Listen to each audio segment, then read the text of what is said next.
Welcome back to my channel. ఇక ఈ serial notification మీకు కావాలి అనుకుంటే సబ్స్క్రైబ్ చేసుకొని బెల్ సింబల్ ఆల్ ఐకాన్ని ప్రెస్ చేయండి. ఇక ఇవాల్టి సీరియల్లోకి వెళితే, ఆ సత్య నాకు ముందు నుంచే తెలుసు, తనకి ఒక లవర్ కూడా ఉన్నాడు.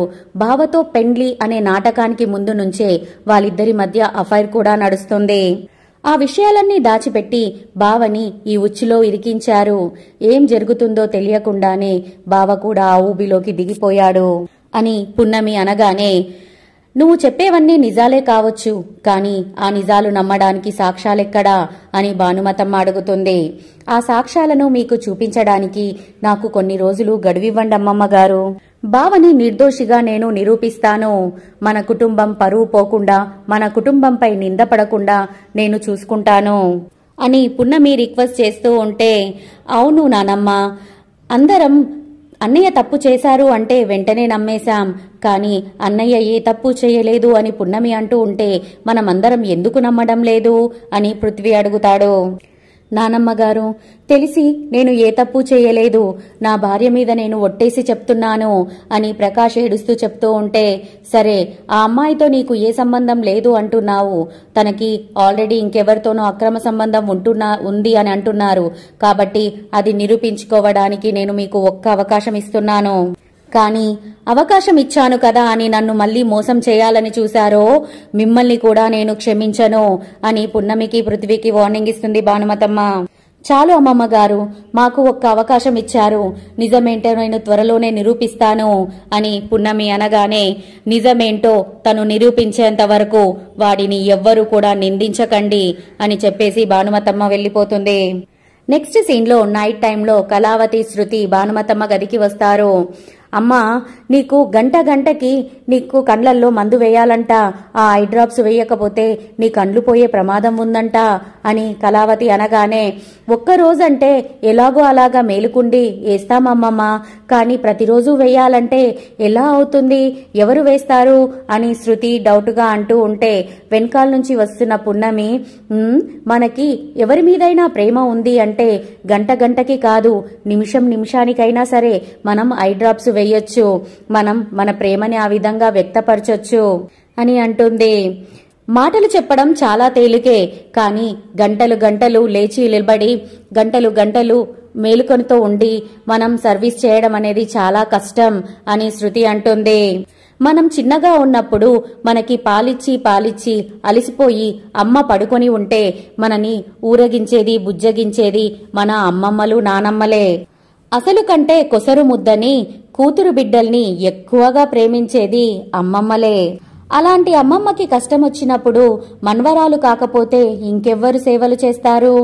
అయినా ఇది నేను సేవ అని అనుకోవడం లేదు, అమ్మమ్మ రుణం తీర్చుకోవడం అని అనుకుంటాను అని పున్నమి అనగానే, అబ్బో దిగొచ్చిందండి పెద్ద మనవరాలు, ఈవిడేవో సొంత అమ్మమ్మ అయినట్టు, ఈవిడేమో నీకు సొంత మనవరాలైనట్టు తెగ ప్రేమలు కురిపిస్తూ తెగ నటిస్తున్నావమ్మా అని కళావతి వెటకారంగా అంటూ ఉంటే, పున్నమి అన్నదానిలో తప్పేముంది కళావతి? అయినా తన మనసులో ఏదుందో ఆ మాటే చెప్పింది. తను చెప్పింది అక్షర సత్యం. మీ మనసులోని మాట మీరు కూడా చెప్తున్నారు కదా, నా కోసం మీరెవ్వరూ మేలుకతో ఉండి సేవలు చేయాల్సిన అవసరం లేదు, మీరు వెళ్లి పడుకోండి అని కూల్గా భానుమతమ్మ చెప్తుంది. నిజానికి రాత్రంతా మేలుకొని గంటకి నీ కండ్లల్లో ఐ డ్రాప్స్ వెయ్యాలనే నాకు ఉందమ్మా, కానీ నా ఆరోగ్య పరిస్థితి నీకు తెలుసు కదా, నేను ఒకవేళ నిద్రపోకపోతే ముందు నాకు కడుపు నొప్పి లేస్తుంది, ఆ తర్వాత గ్యాస్ ప్రాబ్లం వస్తుంది, ఎంత ప్రాబ్లం అయిపోతుందో చెప్పు అని కళావతి అడుగుతూ ఉంటే, ఈ సోదంతా నాకు చెప్పాల్సిన అవసరం లేదు, నువ్వు వెళ్లి పడుకోపో అని భానుమతమ్మ అంటుంది. పదవే పోదాం, నాకు నిద్రొస్తుంది అని కళావతి అనగానే, అమ్మమ్మ జాగ్రత్త, నేను మధ్యలే వచ్చి పోతూ ఉంటానులే అని శృతి అనగానే, దేనికి, నేను బతికున్నానా చచ్చానా చూడడానికా అని భానుమతమ్మ అంటుంది. అబ్బబ్బా ఏంటమ్మమ్మా ఆ మాటలు, అసలు పున్నమి మేల్కతో ఉండి నీకు సర్వీస్ చేస్తుందో లేదో చూడ్డానికొస్తానులే నేను అని శృతి అనగానే, ఓహో, నన్ను చెక్ చేయడానికైతే మేలుకుంటావు, కానీ అమ్మమ్మ గారికి డ్రాప్స్ వేయడానికైతే మేలుకోవన్నమాట అని పున్నమి అనగానే, ఎందుకుండను, ఈరోజు నువ్వు చెయ్యి, రేపు నేను చేస్తాను అని శృతి అంటుంది. ఏంటి చేసేది, చింతాకు పచ్చడా, వెళ్ళి పడుకోండి అని భానుమతమ్మ అనేసరికి, పదవే శృతి, ఇక్కడ అమ్మకి సేవలు చేసేవాళ్ళు చాలా మంది అయిపోయారు, పద వెళ్దాం అని శృతి కళావతి అక్కడి నుంచి వెళ్లిపోతారు. తరువాత పున్నమి భోజనం తీసుకొచ్చి కలిపి భానుమతమ్మకు తినిపియడానికి అమ్మమ్మగారు అని నోరు తెరవమని చెప్తూ ఉంటే, వద్దులేమ్మా, నేను తింటాను, ఇలా ఇవ్వు అని భానుమతమ్మ అంటుంది. ఎందుకు, నేను తినిపించకూడదా? అవునులే, నేను ఉత్తుత్తి మనవరాల్ని కాని నిజానికి మీ సొంత మనవరాల్ని కాదు కదా అని, మీరే తినండి అని ప్లేట్ ఇవ్వబోతుంటే భానుమతమ్మ తన కూతురి ఫోటోని చూసి మురిసిపోతూ, లేదమ్మా, నువ్వే తినిపించు అని చెప్తుంది. నిజంగానా, నేనే తినిపించాలా అని సంతోషపడుతూ సంబరపడుతూ పున్నమి గోరుముద్దలు చేసి వాళ్ళ అమ్మమ్మకి తినిపిస్తూ ఉంటుంది. భానుమతమ్మ మాత్రం తన కూతురి ఫోటోను చూస్తూ తన కూతుర్నే గుర్తుకు చేసుకుని కన్నీళ్లు పెట్టుకుంటూ ఉంటుంది. అమ్మమ్మ, ఏడవకూడదు అని పున్నమి ఓదారుస్తూ ఉంటుంది.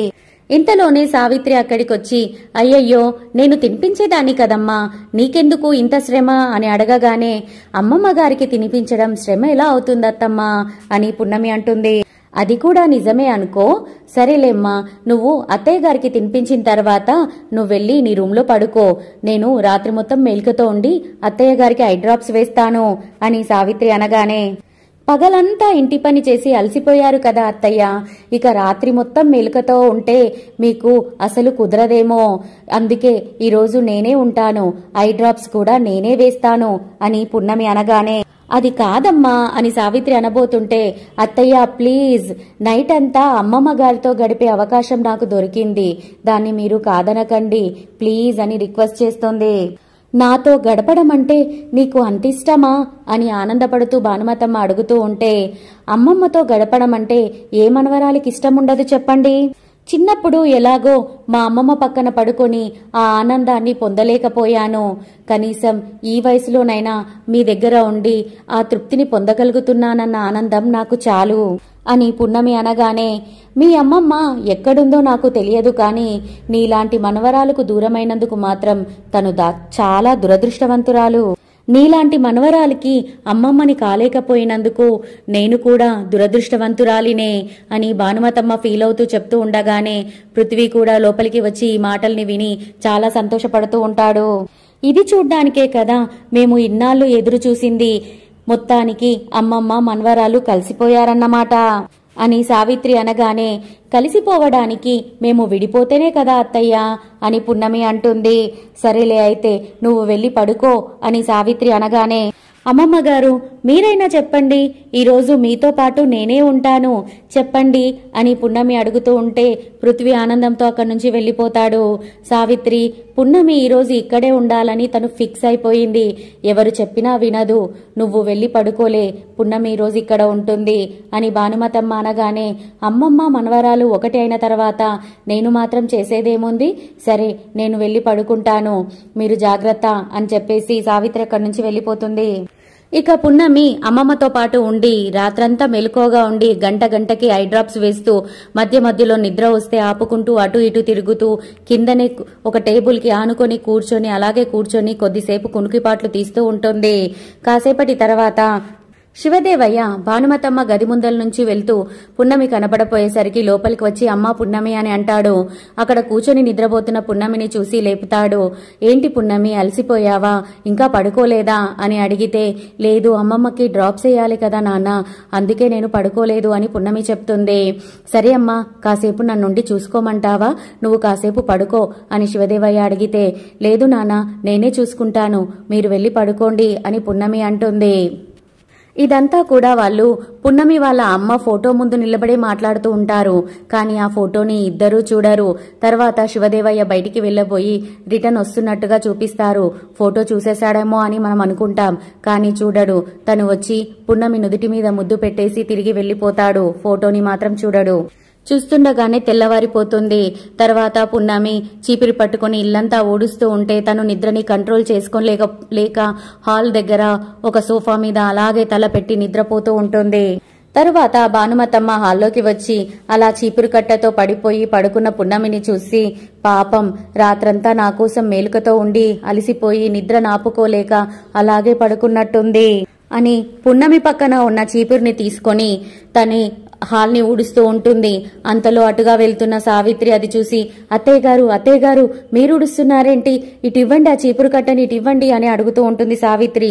షూ సైలెంట్ గా ఉండు, పున్నమి పడుకుంది అని భానుమతమ్మ చెప్తూ ఉంటుంది. అది కాదు అని సావిత్రమ్మ అంటూ ఉంటే, నేను చేస్తాను కదా, నువ్వు వెళ్ళి నువ్వు పని చూసుకో అని ఆర్డర్ వేసే వరకు ఏమీ మాట్లాడకుండా సావిత్రమ్మ అటు నుంచి వెళ్ళిపోతుంది.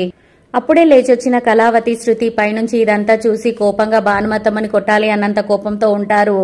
అప్పుడే పృథ్వీ కిందికి వచ్చి, నానమ్మ ఇటు ఇవ్వు చీపిరి అని అంటూ ఉంటే, లేదు పున్నమి పడుకుంది, నువ్వు సైలెంట్ గా వెళ్ళు, నీ పన్ను చూసుకో అని చెప్పేసి పృథ్వీని కూడా పంపించేస్తుంది.